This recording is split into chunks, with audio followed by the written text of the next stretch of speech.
You can say a word or two. Thank you. Wow, it's actually written.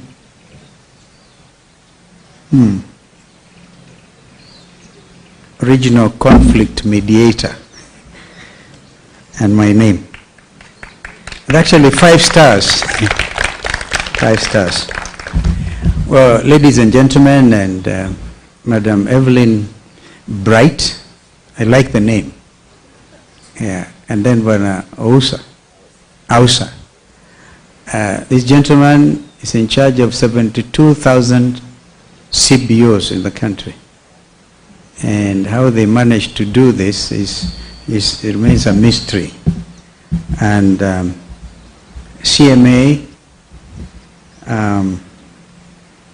it's amazing that you're doing this for the first time. We congratulate you. And I also want to congratulate my fellow awardees in the various categories. And I'm sure that I would have loved to join them at the Serena, but there was a bit of a mix-up. We were ready to go to Radisson Blue, then it was changed to Serena.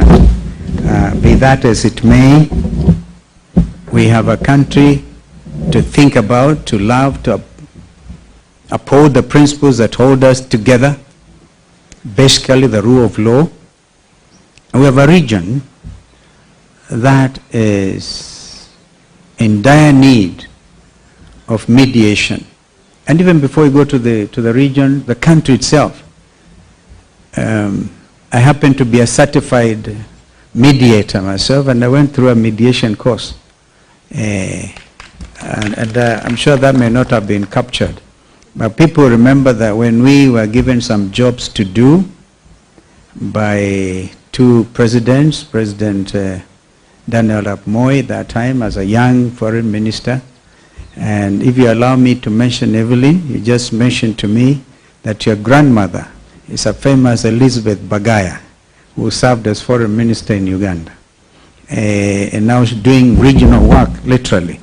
Can somebody hold this for me? Now that I've taken possession.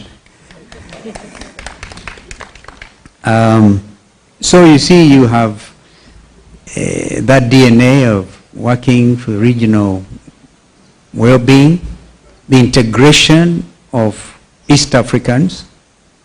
I gather from Evelyn that the next stop will be Dar es Salaam in February. And I will want to bring on board people like my friend Jakaya Kikwete and others. And I remember that Kenyans and East Africans will have forgotten that I was actually given the responsibility by Bayao, believe it or not, by 3 presidents. President Yoweri Museveni, President Moi, and President Ali Hassan Mwinyi, to jumpstart the East African community. That time it was just cooperation. And I was the first chair of that ministerial tripartite commission. My colleagues were at that time, Foreign Minister of Tanzania was Regasira. Kikwete had not even been appointed Foreign Minister. And Rugunda, who later became Prime Minister of Uganda, was also the Foreign Minister of Uganda. We worked with speed because we recognize East Africans made a terrible mistake when the East African community collapsed in 1977. Again, unknown to Kenyans and East Africans, she told the police to their face. And even as we speak, those issues have not been sorted. We heard from this administration of William Ruto that they were going to compensate the youths who lost their lives. The families are still waiting. No compensation, no talk even, no indication whatsoever that you are willing to talk to these parents.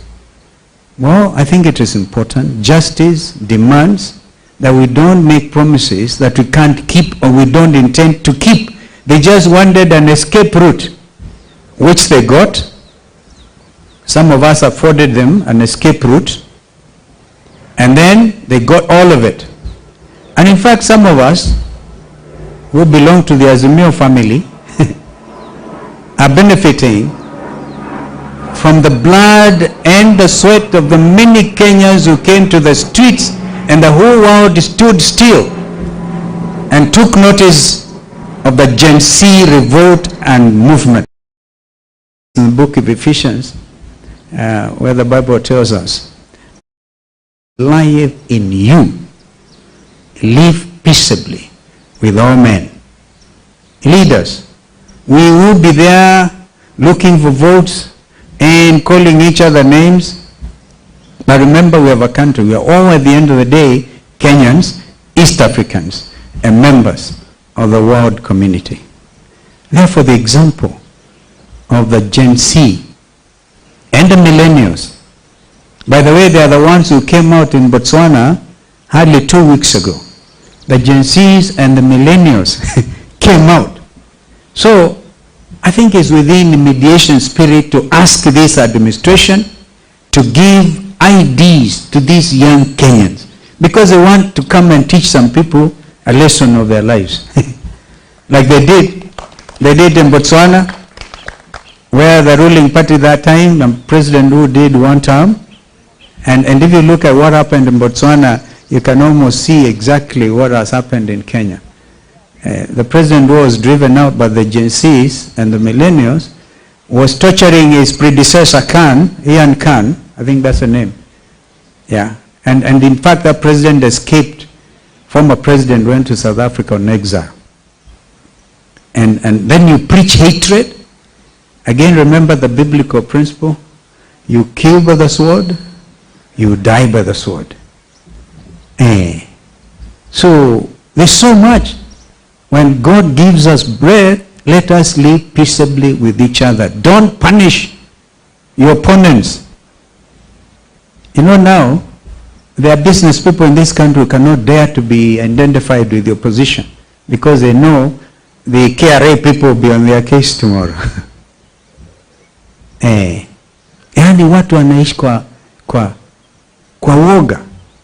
So we must say no to fear. In a democracy, you cannot have that principle of fear and call yourself a democratic state. Therefore, the Gen Z said, whether we die, they were almost like Paul, who wrote and said, for me to live is Christ, and to die is gain. They said to die is gain. So we have to redeem this land. So that blood cannot have been shed in vain. In 2023, at these grounds, after the demonstrations, the churches in Nairobi could not even allow us to hold some requiem mass for the almost 70 young people who died. So we had to put a tent here. You may remember media colleagues that we were putting wreaths here. Former President Uhuru was here, Raila was here, I was here, and other leaders. We couldn't even be allowed to bury those young people decently. And we ferried them to Siaya, to Makwiny. We ferried them. And then a repeat of 2024, this time led by the Gen Zs. So there's time now, there's need for us to talk mediation and ability to live together as Kenyans. Though we will disagree, as indeed we ought to in a democracy, but let us remember that what is it that is the nexus holding us together? Our Constitution 2010, bequeathed to us by President Kibaki. At least hold that. Let's hold to that constitutionalism, that sense of constitutionalism and the rule of law. And when we say tumeumizana, people should be to say sorry literally and do something about it. We will on Friday here be addressing a very critical issue because our research team is on it. So media, don't be tired. We want to talk about this vaccination of 22 million cows. Hey. Mtashangaa kabisa the reason behind it. People using climate change debate say our cows produce methane gas, which is okay, our cows, right? And because of the clever Kenyans actually do biogas, they cook with it. Now they want to vaccinate our cows in order to stop producing. Yeah, can you imagine? Because they say you in offend the ozone layer.